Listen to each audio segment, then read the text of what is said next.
Hola, buenas tardes a todos.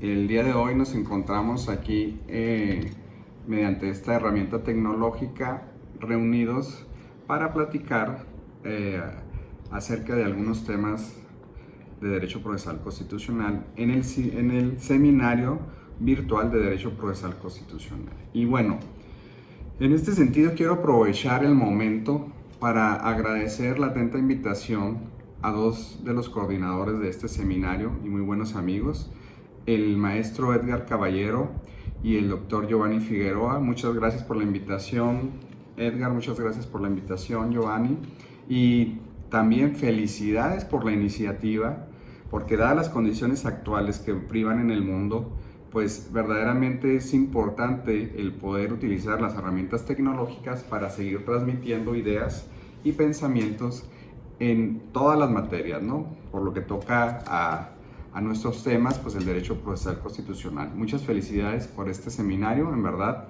mi reconocimiento.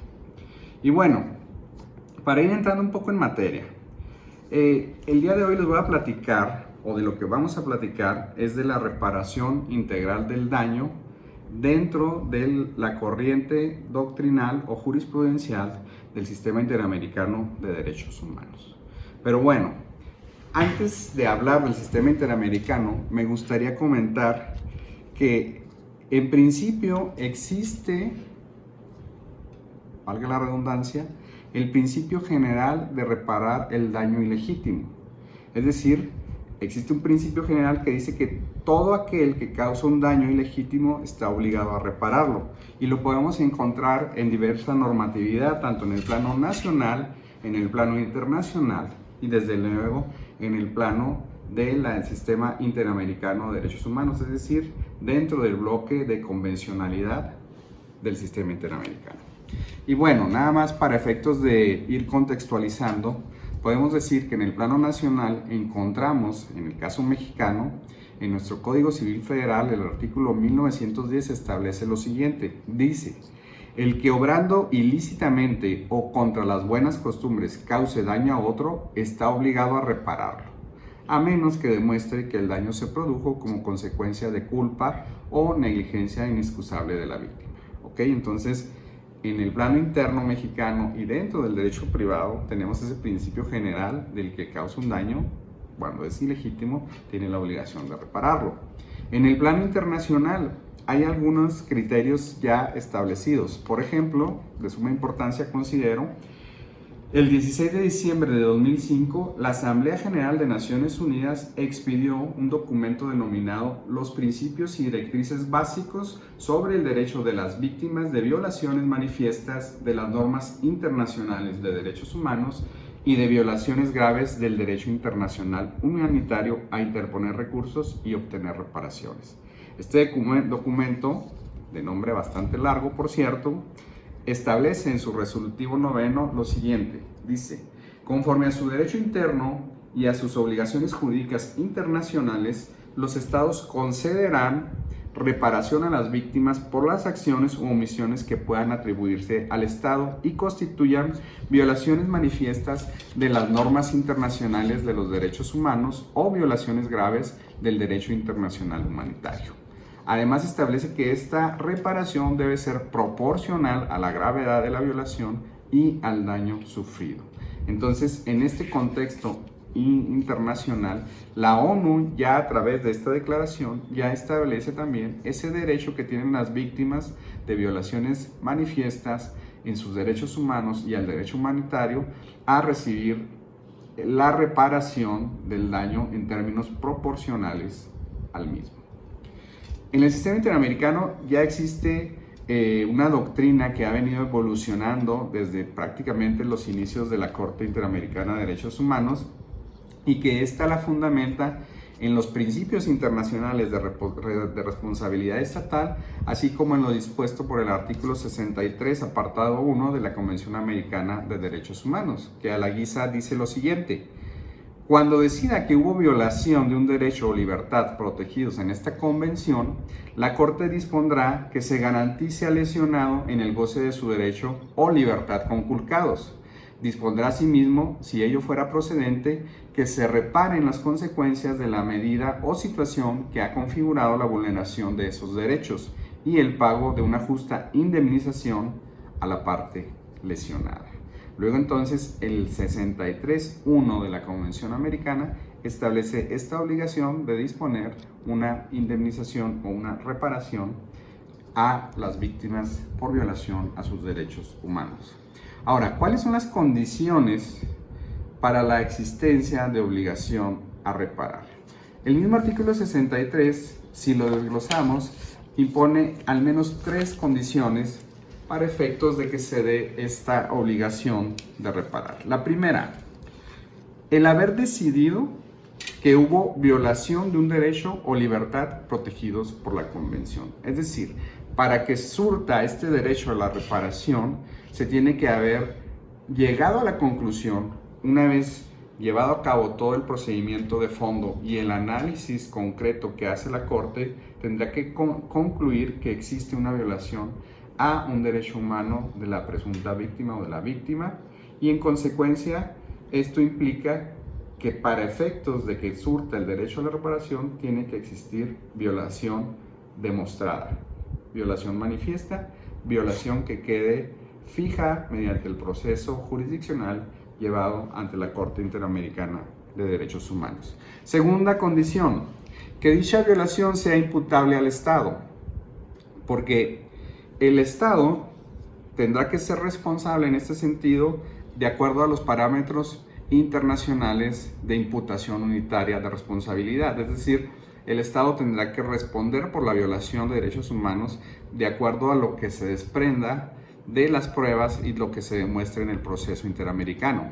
Ahora bien, en este sentido hay que tener en cuenta que el Estado tiene una responsabilidad unitaria, es decir, los agentes del Estado representan al mismo independientemente de la organización interna del propio Estado, independientemente de las particularidades propias en las que se hayan llevado a cabo los hechos. Es decir, la responsabilidad unitaria del Estado implica que no se puede tratar de dejar de lado esta responsabilidad por consideraciones de organización interna, como pudieran ser la división horizontal de poderes o la división vertical de poderes en el sentido de la distribución de competencias entre una federación o entidades federativas.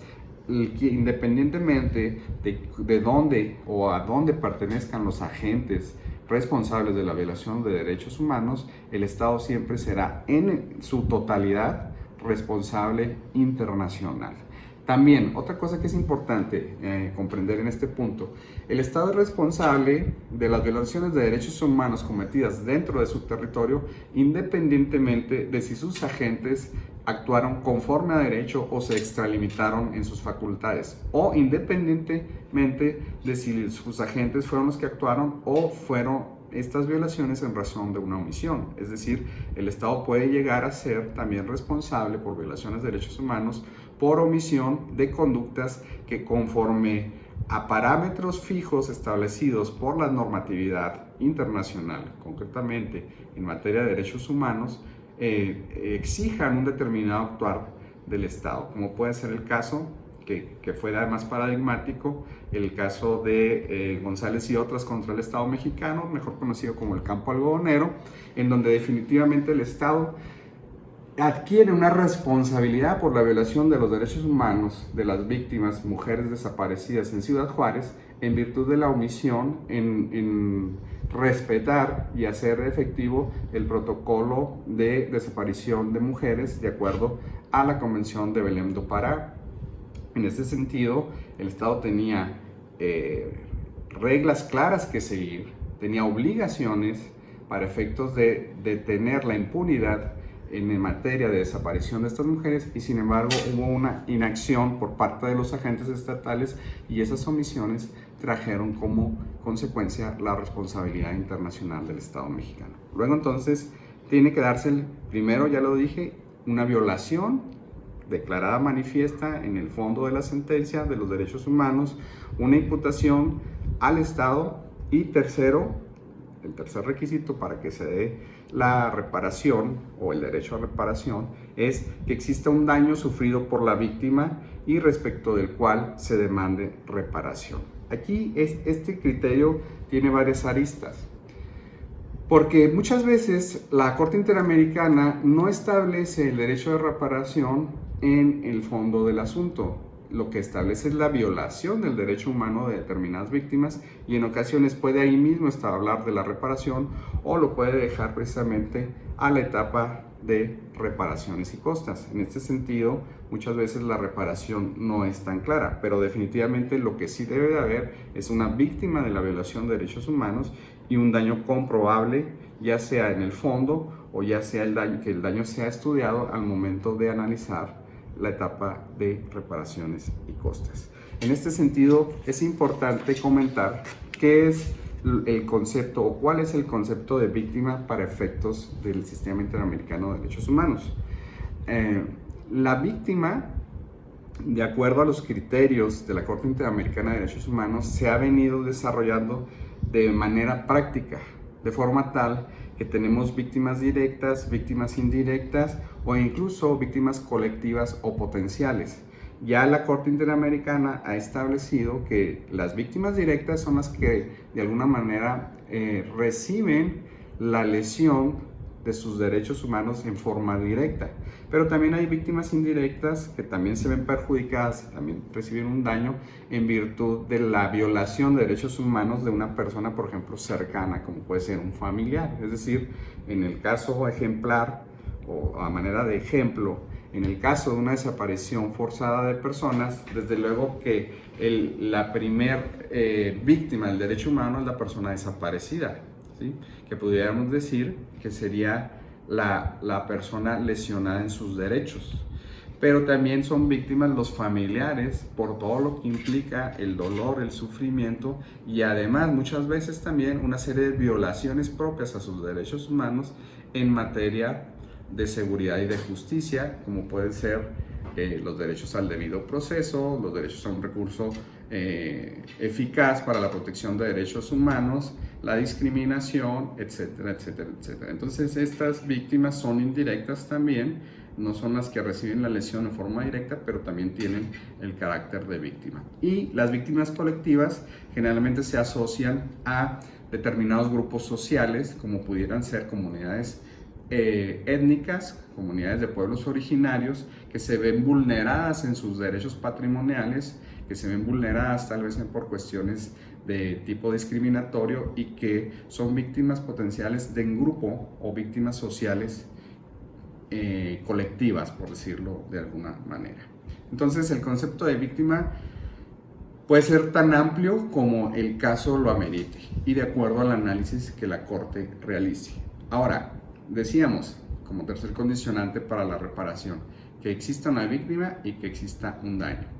En este sentido, habría que ver, o debemos de platicar también, qué es lo que la Corte Interamericana ha reconocido como daño o daños, ¿sí? Porque la verdad es que la Corte Interamericana ha venido estableciendo en su jurisprudencia lo que pudiéramos denominar una doctrina de los daños, y en este sentido hace algunas clasificaciones. Por ejemplo, hay que primero hacer una gran división entre daños inmateriales y daños materiales. Los daños inmateriales pues pueden ser el daño moral, el daño psíquico, psicológico, el daño físico, daño al proyecto de vida. Los daños materiales pueden ser el daño emergente, el lucro cesante, el daño al patrimonio familiar, etcétera, que tienen ese carácter pecuniario que los primeros no tienen. Es decir, el daño inmaterial no tiene un carácter pecuniario, independientemente de que al final pueda ser compensado mediante medidas económicas. Pero en principio el daño inmaterial no tiene un carácter pecuniario, a diferencia del daño material que sí tiene o goza de un carácter pecuniario cuantificable, por decirlo de alguna manera. Dentro de los daños inmateriales, como lo enuncié hace un momento, encontramos primero el daño moral. El daño moral incluye los perjuicios a la honra, al honor de la víctima, está relacionado con su sufrimiento y dolor derivados de la violación a los derechos humanos y en consecuencia a la violación o al atentado que la víctima sufre en su dignidad humana, ¿sí? Pudiéramos decir que el daño moral es un daño en los sentimientos, es un daño en el valor que tiene la persona dentro de su contexto moral. A diferencia del daño psicológico, que también el daño psicológico es inmaterial. El daño psicológico pues se refiere más a la alteración o modificación patológica del aparato psíquico de la persona, ¿sí? Es decir, el daño psicológico implica una afectación en la salud psicológica de la persona. Tiene que ver no tanto con el sufrimiento y dolor, sino más bien con sus condiciones en la psique de la persona. Y también es, desde luego, un daño inmaterial. El tercer daño inmaterial del que podemos platicar en este momento es el daño físico, ¿sí? Que pudiéramos denominar, o se ha dicho que pudiera ser cualquier alteración o modificación en el cuerpo humano y sus funciones, ¿sí? Tanto funciones físicas como biológicas, ¿sí? O químicas incluso. Entonces, cualquier alteración en el cuerpo humano y en sus funciones constituye un daño físico, que no por ser físico es material. Desde luego hay que tener en claro eso, ¿no? Es decir, un daño al físico de una persona es un daño inmaterial porque la integridad corporal de la persona no es cuantificable desde el punto de vista pecuniario. Insistimos, independientemente de que los tribunales puedan hacer un cálculo para determinar algún tipo de compensación económica. Independientemente de eso, el daño físico se encuentra dentro de la conceptualización de daños inmateriales. Y por último, el daño al proyecto de vida. El daño al proyecto de vida atiende a la realización integral de la persona afectada según su vocación, aptitudes, circunstancias, potencialidades y aspiraciones. Es decir, el daño al proyecto de vida es nada más un daño que puede reconocer un tribunal en un caso concreto, atendiendo a las particularidades de la víctima, a sus aspiraciones y a sus habilidades. Pudiéramos decir que la determinación al daño al proyecto de vida conlleva un elemento más cualitativo que cuantitativo. Tiene que desarrollarse dentro de la perspectiva razonable de lo que la persona o la víctima de la violación de derechos humanos pudiera demostrar que era su proyecto de vida, es decir, de acuerdo a sus aptitudes y de acuerdo a sus aspiraciones. Y a veces es muy claro, por ejemplo, si una persona que fue víctima de una desaparición forzada se encontraba en ese momento estudiando una determinada carrera, por ejemplo medicina, y fue privada de su libertad y desaparecida durante un periodo más o menos largo de tiempo, pues definitivamente que su aspiración, su proyecto de vida es claro que era el de ser un médico, y que por la interrupción de los agentes estatales y la violación a sus derechos humanos, ese proyecto de vida se vio interrumpido. En consecuencia, la restitución o en su caso la compensación al daño al proyecto de vida podría realizarse a través de alguna medida que le permitiera a la persona reintegrarse a sus estudios en la universidad, en la Facultad de Medicina, para poder reencauzar de alguna manera ese proyecto de vida que la víctima había establecido dentro de sus finalidades y en consecuencia dentro de su dignidad personal. Entonces, como lo dije, el daño al proyecto de vida tiene elementos más cualitativos que cuantitativos y únicamente se puede establecer en el contexto particular de cada caso. Ahora bien, dentro de los daños materiales encontramos el daño emergente, ¿sí?, que equivale a los gastos directos e inmediatos que deben cubrir las víctimas por violaciones de derechos humanos, ¿sí?, que pueden ser desde gastos de abogados, gastos de transporte, gastos médicos, gastos psicológicos, gastos funerarios en caso de privación de la vida, etcétera. Son el daño emergente, son los gastos, la pérdida económica o todas las erogaciones que las víctias de violaciones de derechos humanos tienen que ser en forma inmediata para tratar de alguna manera de aminorar las consecuencias de la violación o para tratar de obtener justicia en el caso propio de la violación de algún derecho humano. El lucro cesante es el siguiente daño material. El lucro cesante concierne a las pérdidas patrimoniales provocadas por una merma o disminución en los ingresos debido a la violación de los derechos humanos, lo que en materia civil denominamos perjuicio, ¿no? Es decir, una disminución en los ingresos razonables y proyectados de una persona.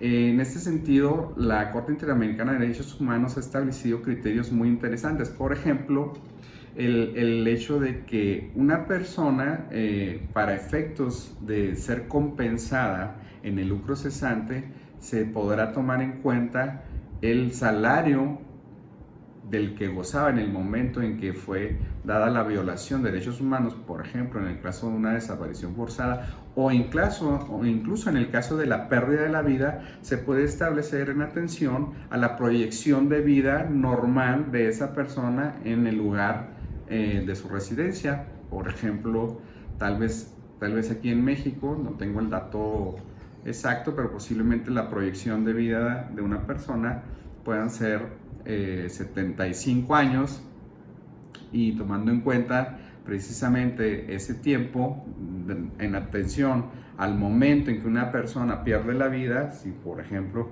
la perdiera a los 50 años, se pudiera hacer la proyección de 25 años de acuerdo al promedio de vida del mexicano, y en atención a su salario establecer un quantum de compensación por lucro cesante, ¿sí? La Corte Interamericana también ha establecido que en estos casos, si no se puede demostrar cuánto era el ingreso o el salario de una persona que se encuentra en esas condiciones, pues se puede, por ejemplo, recurrir al salario mínimo vigente en el lugar en que sucedió la violación de los derechos humanos, o a el promedio de ingreso que pueda tener una persona con sus capacidades o aptitudes profesionales o técnicas, etc. Ese vendría a ser el lucro cesante. Y por último, el daño al patrimonio familiar, que se refiere a los perjuicios económicos o gastos en que incurre la víctima o sus familiares, en el caso de violación de derechos humanos, por la violación misma. Aquí puede ser, por ejemplo, cuestiones como pérdida del empleo, desplazamiento del domicilio con todo lo que implica, y algunos otros gastos que a veces tienen que erogar los familiares o el conjunto. Voy a poner un ejemplo de algún caso concreto que conozco aquí en México, de una violación al derecho a la salud que derivó, mejor dicho, en una negligencia médica en donde una menor de edad queda con una incapacidad permanente, y la mamá que trabajaba, pues no puede dejar de trabajar, pero sí tenía una hermana mayor que deja de trabajar para poder cuidar a su hermana, porque la familia no tiene los recursos necesarios para pagar a un personal profesional para los cuidados de la menor de edad que se encuentra incapacitada. Entonces, ¿qué es lo que pasa? Que la hermana mayor deja de trabajar para cuidar a su hermana menor. Ahí tenemos claramente un daño al patrimonio familiar por la pérdida del ingreso del salario de la hermana mayor que dejó de trabajar. Pero además, claro, ahí hay otra violación, se pueden establecer otras violaciones a los derechos humanos, al proyecto de vida de la hermana, el daño moral a la hermana, etc.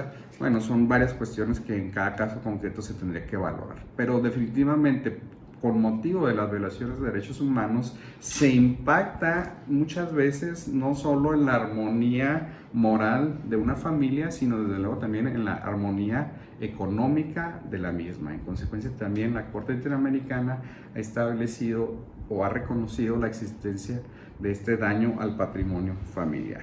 Pues bien, una vez que ya establecimos que para que se dé la reparación integral tenemos que tener estos tres elementos, es decir, la violación de derechos humanos, la imputación de responsabilidad a un Estado y el acreditamiento de la existencia de una víctima y del daño. Vamos ahora a hablar entonces en qué consiste esa reparación, ¿sí?, del daño, de acuerdo al artículo 63 de la Convención Americana de Derechos Humanos. En este sentido, podemos decir que el artículo 63 establece como obligación para la Corte reparar en dos momentos, ¿sí?, o en dos situaciones distintas. La primera, tomando en cuenta la redacción del artículo 73, apartado 1, la primera, la obligación de garantizar los derechos o libertades conculcados, ¿sí?, esa es una, y la segunda, la obligación de reparar tales violaciones. En este sentido, podríamos decir que las dos situaciones se ven inmersas en el concepto de reparación integral, es decir, la reparación integral tiene por objeto tanto restituir en el goce del derecho violentado como de reparar el daño causado o las consecuencias de esa violación al determinado derecho. ¿Y cómo se da esta situación? Esto es lo interesante, y aquí ya estamos entrando concretamente a lo que es la reparación integral. La reparación integral del daño por violación de derechos humanos se da, de acuerdo al sistema interamericano, mediante la implementación de diversas medidas de reparación atendiendo al contexto del caso concreto. Y dentro de estas medidas tenemos, por ejemplo, lo que son en principio la medida de restitución, medidas de restitución que implican el restablecimiento hasta donde sea posible de la situación que existía antes de que ocurriera la violación, ¿sí? Por ejemplo, el restablecer la libertad de alguien que ha sido privado de manera arbitraria de la misma, la devolución de bienes confiscados, el regreso a una residencia de las personas que han sido desplazadas de manera ilegal de su hogar, la restitución en el empleo, etcétera, etcétera, etcétera. Estas son medidas de restitución, es decir, implica el que mediante el fallo de la Corte Interamericana se pueda restablecer en la medida de lo posible las condiciones que privaban con anterioridad a la violación concreta del derecho humano. Esto de alguna manera es fundamental, ¿no? Esto implica, lo vamos a decir en términos de nuestro amparo mexicano, la restitución en el goce del derecho fundamental violentado mediante la sentencia, ¿sí?, jurisdiccional que ordena a las autoridades el cumplimiento en estos términos. Entonces, estas son las medidas de restitución. Pero, ¿qué pasa con las consecuencias que se vinieron dando o presentando con el paso del tiempo en virtud de la violación del derecho fundamental? Porque una persona, por ejemplo, privada arbitrariamente de su libertad, pues sí, se le restituye de alguna manera su libertad al momento de dejarlo otra vez, valga la redundancia, de dejarlo libre. Pero ¿qué pasa con el tiempo en que duró privado y todas las consecuencias que se dieron a raíz de esa privación ilegal? De ahí es donde surgen las otras medidas establecidas por la Corte Interamericana para poder llegar al concepto de reparación integral, ¿sí? Y así tenemos, además de medidas de restitución, tenemos también las medidas de rehabilitación, ¿sí?, que son aquellas medidas destinadas a brindar atención médica y psicológica necesaria para atender las necesidades de salud física y psicológica de las víctimas, ¿sí? La rehabilitación, de alguna manera, son aquellas medidas tendientes a apoyar a las víctimas de violaciones de derechos humanos en las consecuencias en su salud, tanto física como psicológica, de manera eficiente, inmediata y gratuita, de conformidad al caso concreto. ¿Qué otras medidas tenemos? Las medidas de satisfacción, que son muy importantes. ¿Por qué? Porque estas medidas de satisfacción son las que van destinadas a reparar los daños inmateriales, ¿no?, o cualquier alteración de carácter no pecuniario en relación a la dignidad de las víctimas. Algunos ejemplos de estas medidas de satisfacción son los siguientes: el acto público de reconocimiento, de responsabilidad y el desagravio por parte del Estado a las víctimas, es decir, la disculpa pública. Otra medida de satisfacción puede ser la publicación del extracto o de la sentencia completa de la Corte Interamericana de Derechos Humanos en el Diario Oficial de la Federación, medidas de conmemoración de las víctimas de los hechos, becas de estudio, implementación de programas sociales, establecimiento de monumentos, plazas, denominaciones de escuelas, etcétera. Todas aquellas medidas que a satisfacción de las víctimas de alguna manera compensen la vulneración en su honra, en su honor o en sus sentimientos de una manera razonable, ¿sí? Y que de alguna forma restablezcan ese sentir propio de la dignidad humana de aquellas personas que han sido víctimas de violaciones de sus derechos fundamentales. Otras medidas también dentro de la reparación integral y de suma importancia, creo yo, y esto es de lo más importante del sistema interamericano, son las garantías de no repetición. Estas son medidas tendientes a que no vuelvan a ocurrir violaciones a los derechos humanos como las sucedidas en el caso concreto que sentenció la Corte, ¿no? Estas medidas al menos se pueden dividir en tres grupos o tres grandes grupos, ¿no? Los primeros, las medidas de adecuación de la legislación interna a los parámetros convencionales. La capacitación sería el segundo, la capacitación de funcionarios públicos en materia de derechos humanos. Y el tercero, cualquier adopción de otras medidas tendientes a garantizar la no repetición de las violaciones similares a aquellas que resolvió la Corte. Esta garantía de no repetición es sumamente importante dentro del sistema interamericano de derechos humanos por varias razones. Primero, porque sus beneficios, los beneficios del fallo de la Corte Interamericana en cuanto a la reparación de la violación de derechos humanos se amplían incluso a personas o casos que no fueron materia de la litis, que no fueron materia de la sentencia, al establecer de manera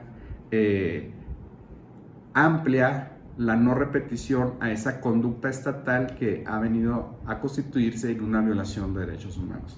Segundo, generalmente puede tratar de falencias estructurales del propio Estado, como puede ser la normatividad que no se adecua a los parámetros convencionales, y esto también es de suma importancia para el sistema interamericano, toda vez de que, como nosotros sabemos, la Corte Interamericana y en general el sistema interamericano es un sistema subsidiario de protección de los derechos humanos en el hemisferio americano.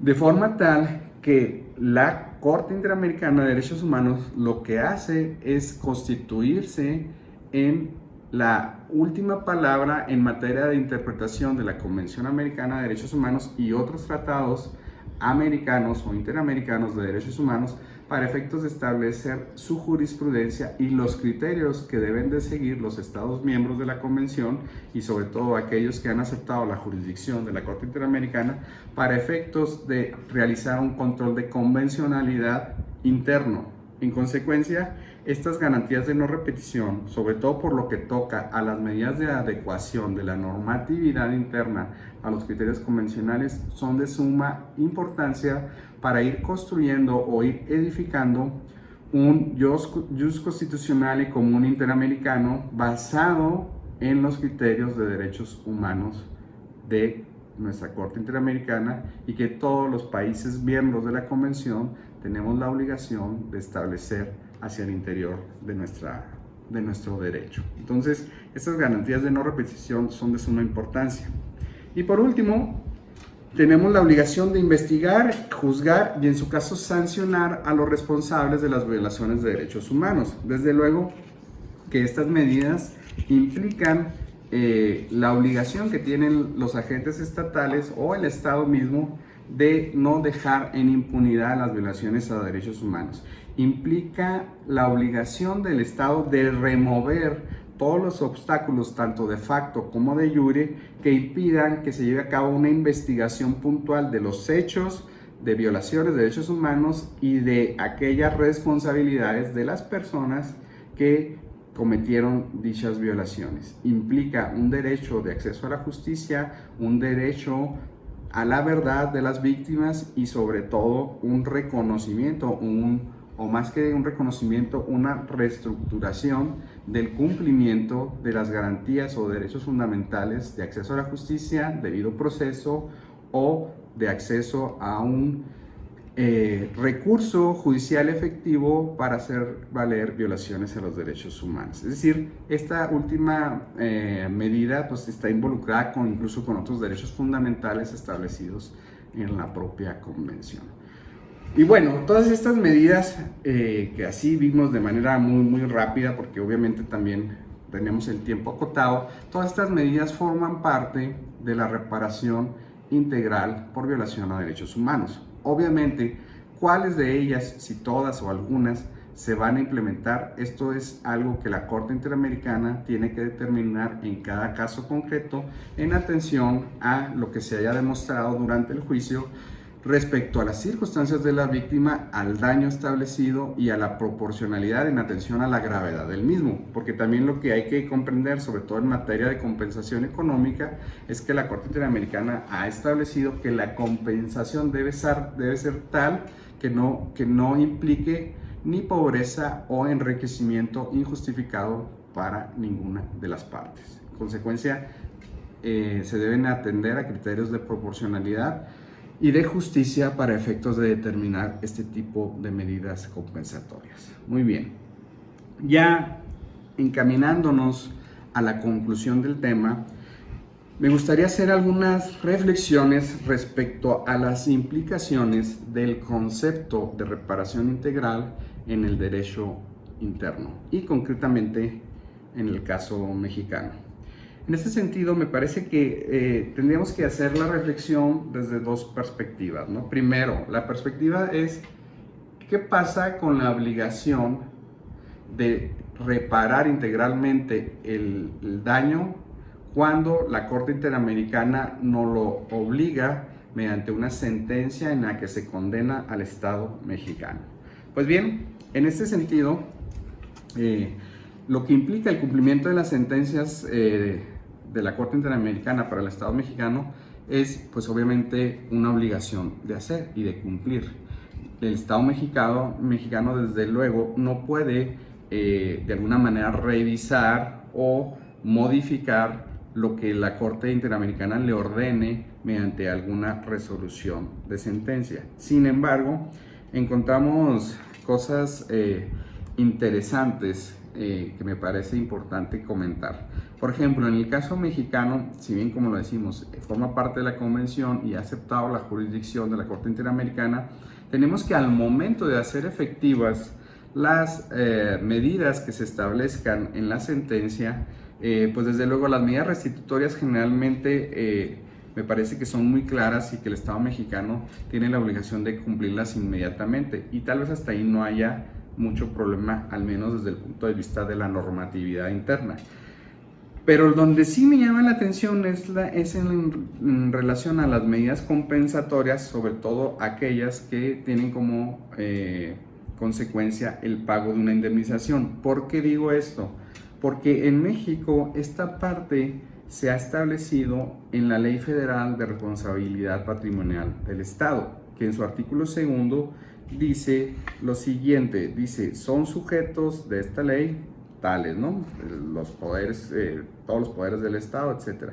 Pero en el párrafo 2 dice lo siguiente, dice, los preceptos contenidos en el capítulo 2 y demás disposiciones de esta ley serán aplicables en lo conducente para cumplimentar los fallos de la Corte Interamericana de Derechos Humanos, así como las recomendaciones de la Comisión Nacional de Derechos Humanos y de la Comisión Interamericana de Derechos Humanos, aceptadas por los entes públicos federales y por el Estado mexicano en su caso, en cuanto se refieren al pago de indemnizaciones.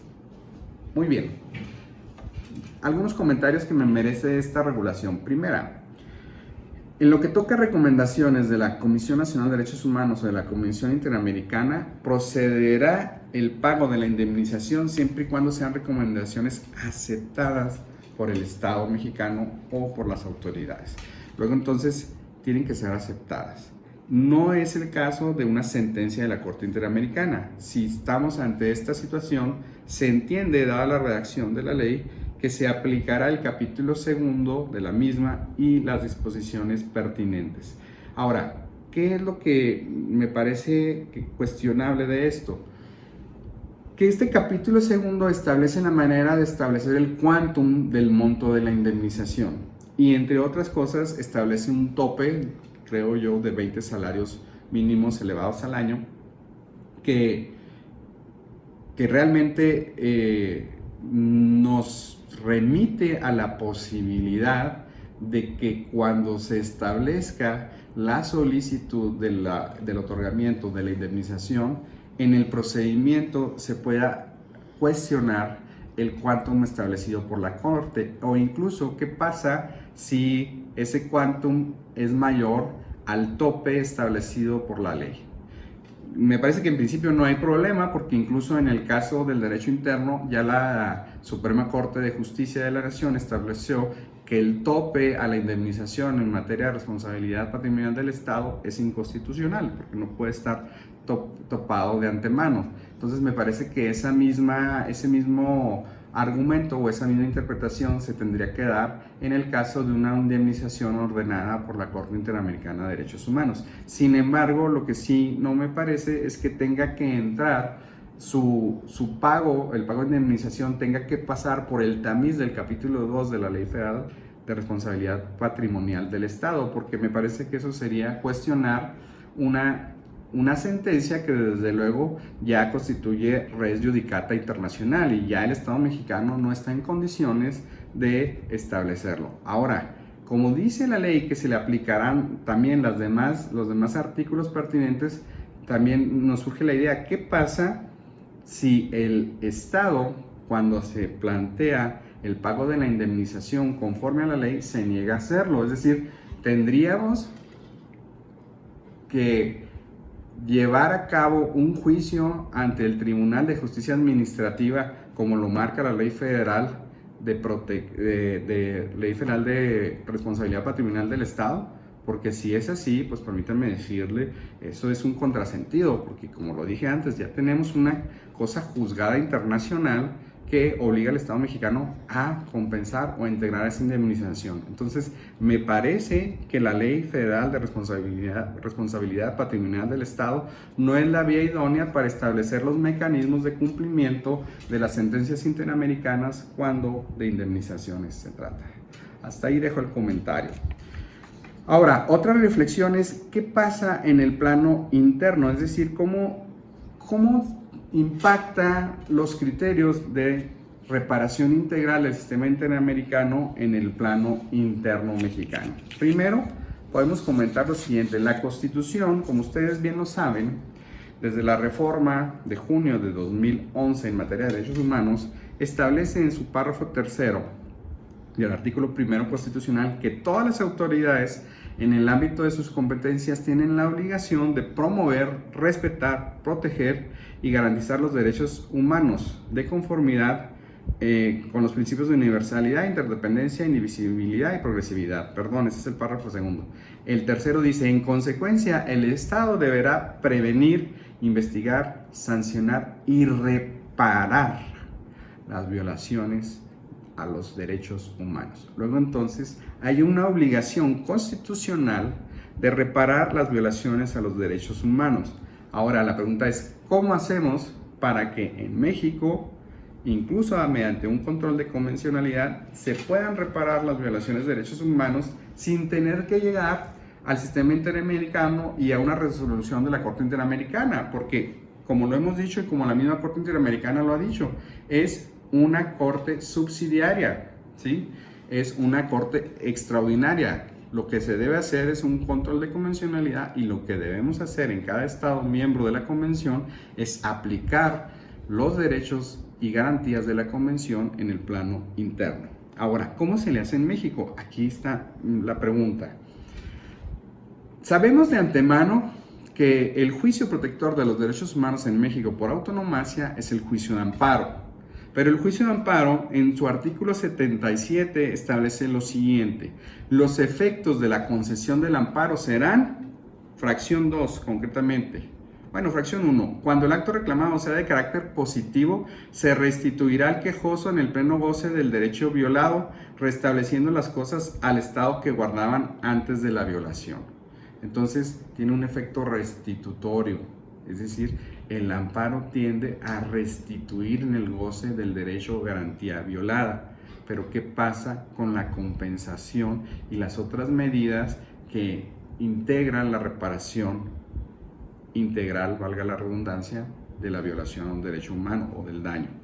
La fracción dice que cuando es de carácter negativo o implica una omisión, tiene como función obligar a la autoridad responsable a respetar el derecho de que se trata, es decir, otra vez restitución, pero no hay indemnización, no hay compensación justa, no hay medidas de satisfacción, etcétera, etcétera, etcétera, que de alguna manera, ya por formar parte de la jurisprudencia interamericana, pues vincula a los estados parte y concretamente a las autoridades jurisdiccionales. Entonces, el juicio de amparo no es el medio idóneo para obtener una reparación integral a la violación de derechos humanos.